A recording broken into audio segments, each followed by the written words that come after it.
On the morning of the 1st of July 2026, in a narrow valley in the Swiss canton of Valais, 16,000 people stood in a field. They had come from 70 countries. Some had driven for 2 days. Some had brought their children. They stood under a bright morning sun in front of a temporary altar set up outside a seminary building, and they waited for a ceremony that would begin at 9 o'clock and run for more than 5 hours. 48 hours earlier, a letter had arrived from Rome. It was signed by the Pope. It was not long. And it contained a request that 4 of his predecessors had, in one form or another, spent 50 years trying to make land. Please turn back. They did not turn back. By the following evening, 6 bishops had been excommunicated. Around 700 priests and seminarians were declared to be in schism, and roughly 600,000 ordinary Catholics, families, grandmothers, teenagers, who had never read a Vatican document in their lives, woke up to headlines telling them that the marriages and confessions in their own chapels might no longer count. This is the story of how that happened. Not the version shouted on cable news, but the actual sequence. Every meeting, every letter, every deadline, from the first refused audience in the summer of 2025 to the decree that came down on the 2nd of July, 2026. Because the striking thing about this crisis is not that it exploded. It is that everyone involved saw it coming for 11 months, and it happened anyway. To understand July 2026, you have to go back to June 1988. The Society of St. Pius X was founded in 1970 by a French archbishop named Marcel Lefebvre. Lefebvre had been a missionary in Africa, a superior general of his order, and a father of the Second Vatican Council, the great reforming council of the 1960s that changed the Mass, reframed the Church's relationship with other religions, and embraced religious liberty.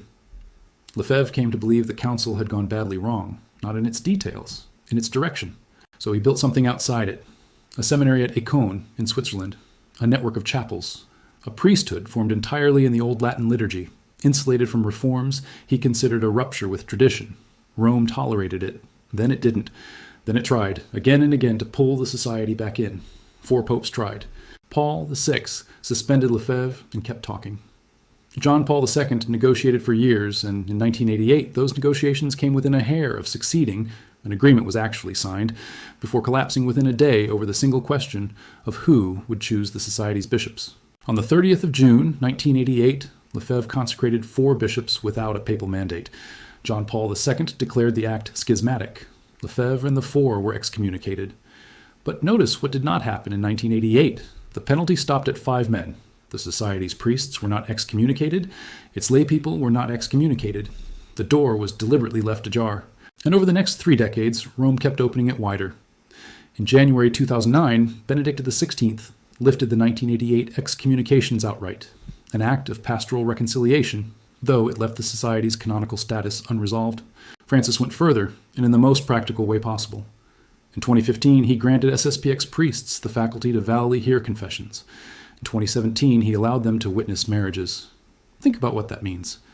For nearly 40 years, the Vatican's consistent instinct was to reduce the penalty, not increase it, to make it easier to come home, not harder. That is the context you need, because what happened in July 2026 reversed almost all of it in about 36 hours. Pope Francis died on the 21st of April 2095. On the 8th of May, the cardinals elected Robert Francis Prevost, an American-born Augustinian who had spent decades in Peru, served as Bishop of Chiclayo, and then ran the Dicastery for bishops, the office that vets and appoints bishops for the entire world. He took the name Leo XIV. Keep that last detail in mind, because it matters more than it looks. Before he was Pope, Leo's actual day job was deciding who becomes a bishop and under whose authority. Of all the men who could have been sitting in that chair when a breakaway society announced it was going to make 4 bishops on its own, this was the one whose entire professional formation was in exactly that question. In August 2025, Father Davide Pagliarani, the Superior General of the SSPX, sought an audience with the new Pope. He did not get one. We don't have a full public account of why, but the consequence is documented, and it is the hinge on which everything else turns. 5 months later, on the 2nd of February 2026, the Society announced that it would consecrate 4 new bishops at Écône on the 1st of July. Their stated justification was what canon lawyers call a state of necessity. The Society had only 2 bishops left, both aging. Without bishops, there are no ordinations. Without ordinations, the Society dies within a generation. In their reading, survival authorized the act. Rome's reading was simpler.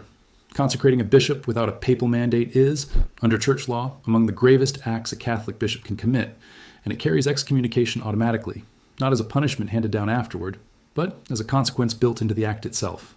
Both sides now knew the date, 5 months out. 10 days after the announcement, Rome moved. On the 12th of February, Cardinal Victor Manuel Fernandez, the prefect of the dicastery for the doctrine of the faith, the Vatican's most senior doctrinal authority, met Father Pagliarani in person. Fernandez did not arrive with threats. He arrived with an offer, and it was a serious one, a formal theological dialogue with a defined methodology to work through the specific questions that had never been properly resolved between the Society and Rome.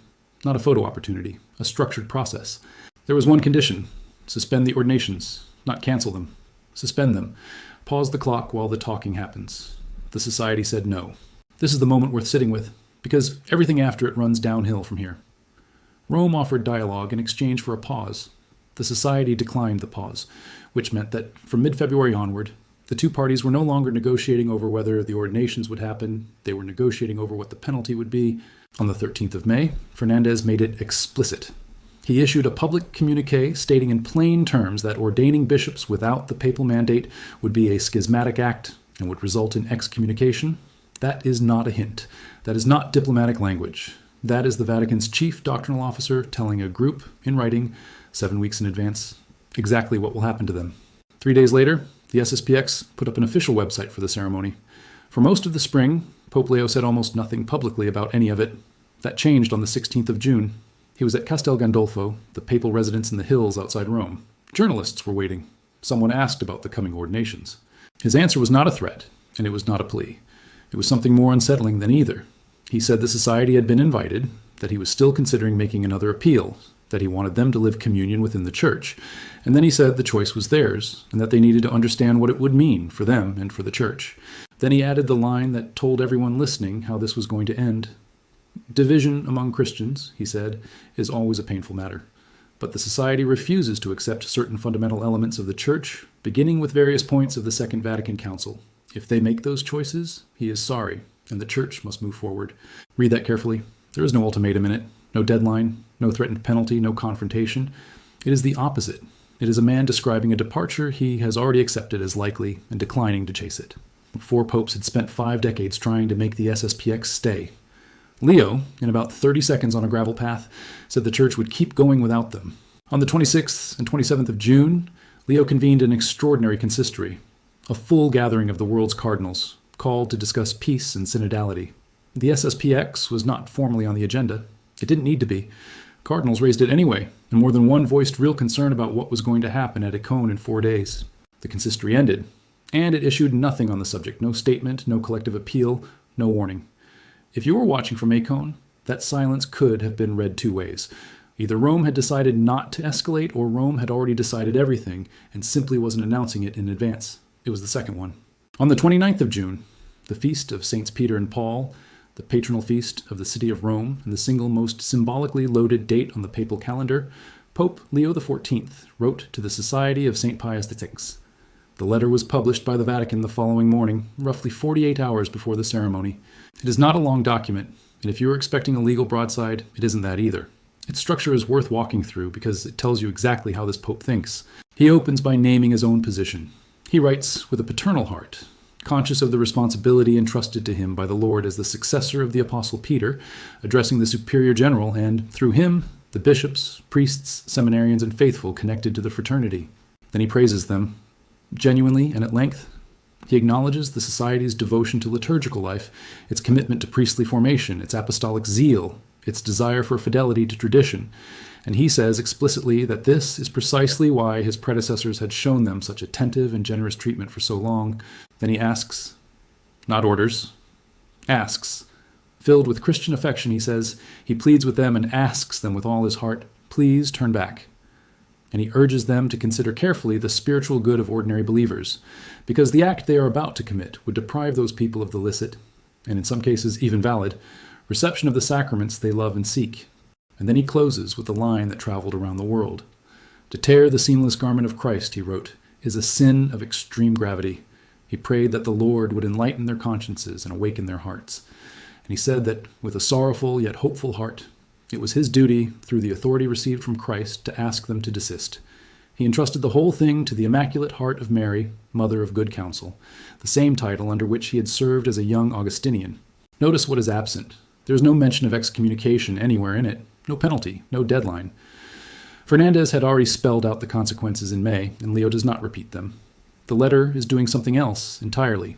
It is placing the decision, cleanly, unambiguously, and in public, on the other side of the table. The society replied within hours. Father Pagliarani wrote back formally, and his letter is not defiant in tone. It is, in its own way, almost tender. He insisted the society had no wish to separate itself from the Roman Church, that on the contrary, it wished to serve her by extraordinary means, the way one assists a mother in distress who needs particular help, even if that help is not understood by everyone. And he asked Leo for one thing: time. Time before deciding on any penalty. Meanwhile, the Society's media manager, Marc-André Mabillard, was speaking to journalists. He expressed great sadness at not being understood by the man he called their leader.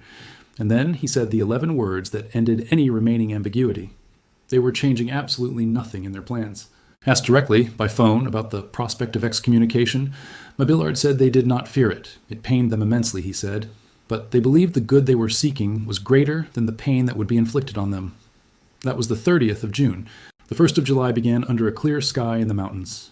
The ceremony started at 9 in the morning, in a tent erected outside the seminary, and ran for more than 5 hours. Organizers counted at least 16,000 adults. Other estimates ran closer to 17,000, drawn from some 70 countries. The consecrating bishop was Alfonso de Galarreta, one of the 4 men Lefebvre had made a bishop in 1988.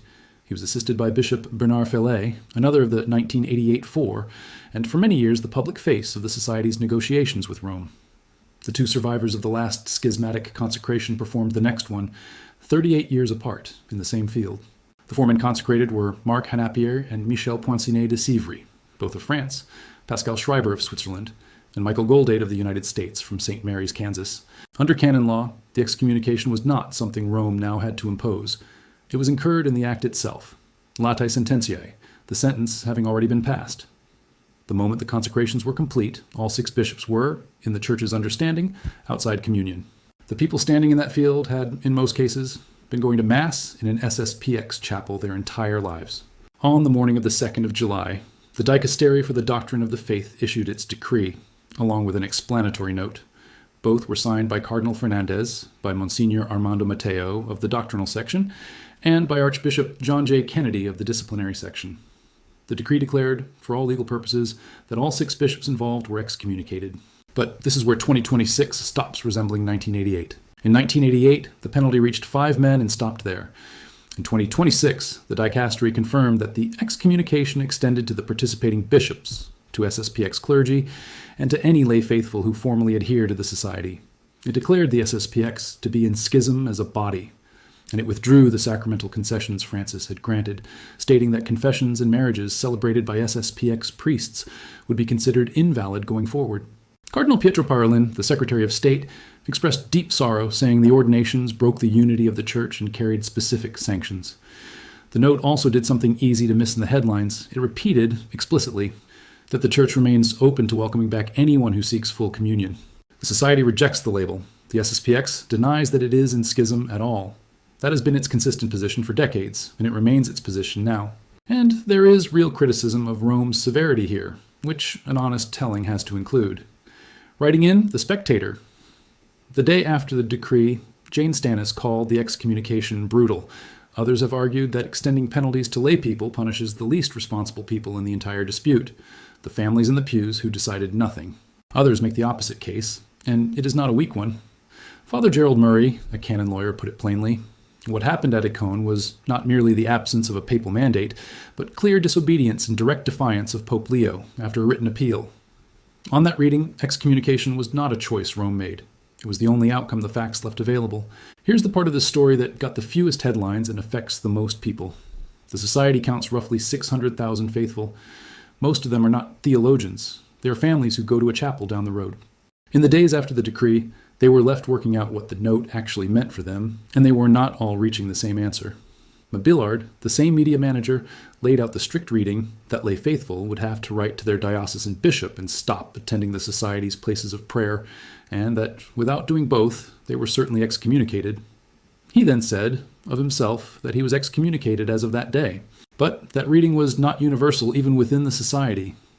Some SSPX priests argued the penalty could not apply so broadly, that attending the consecrations, or attending a chapel, is not the same thing as the formal adherence the decree describes. So, the practical situation for an ordinary family in Kansas or Normandy or Buenos Aires is this. The validity of the marriage they contracted last year, the confession they made last month, and the chapel they will or won't walk into next Sunday are all now genuinely contested questions, and the people best placed to answer them disagree. That is what a schism actually looks like from the ground. Not bishops in a tent, a family in a car park deciding where to go. And then, almost immediately, the story went quiet, which is its own kind of ending. On the 5th of July, Pope Leo prayed his last Angelus at the Vatican before moving that same afternoon to Castel Gandolfo for a period of rest lasting until the 27th. General audiences were suspended for the whole stretch. The Sunday Angelus would be said from the hill town instead of St. Peter's Square. He did not deliver a triumphant address about the schism. He did not deliver an address about it at all. On the 12th of July, standing in the Piazza della Libertà in front of a crowd that had packed the 8:21 train out of Rome's Termini station that morning, he opened with a greeting, "Brothers and sisters, happy Sunday," and preached on the parable of the sower. He said the parable describes the generosity and trust with which God sows his word in our hearts. He said that sometimes God finds in us hard and unresponsive soil, and sometimes distracted soil, like the beaten path, or the rocky ground, or the thorny bushes. And he said that when God does find receptive and fertile ground, miracles of love are set in motion that have the power to transform everything. Then he said the line that a lot of Vatican watchers read twice. The Father never stops sowing, he said, because he knows that the power of his love is stronger than our weakness. He was talking about the gospel. He was almost certainly also talking about the 11 months that had just ended. After the prayer, he turned to the world outside, as he almost always does. The winds of war, he said, are blowing again in the Middle East, in Ukraine, and in many other parts of the world, sowing violence and terror and death and striking innocent people once more. He asked that those winds not be allowed to put out the flame of hope and peace, however fragile it looks. And he renewed his hope that the path of dialogue, encounter, and diplomacy would be followed, because it is the only path capable of leading anywhere lasting. Pope Leo XIV built the first year of his pontificate around one word: unity. He said it constantly. He structured appointments and reforms around it. Commentators had started to treat it as a soft word, the sort of thing popes say. July 2026 defined it. Because what Leo demonstrated is that his version of unity has a hard edge inside it. He offered dialogue and offered it for months. He praised the Society's genuine strengths in writing 2 days before the act. He asked them to stop, personally, publicly, and without listing a single threat. And when they went ahead anyway, he did not chase them, and he did not soften the consequence to keep them close, which is precisely what every one of his 4 predecessors had done. Whether that was courage or a failure of mercy is the argument the Catholic world is now having, and it is a real argument with weight on both sides. 50 years of patience ended in 11 months. Some see a pope who finally said out loud what the law had always said. Others see a bridge burned that 4 popes had worked to keep standing. What isn't in dispute is the sequence. Everyone knew the date, 5 months out. Everyone knew the penalty, 7 weeks out. Everyone read the letter, 48 hours out. And on the 1st of July, 16,000 people stood in a field in the Alps and watched it happen anyway.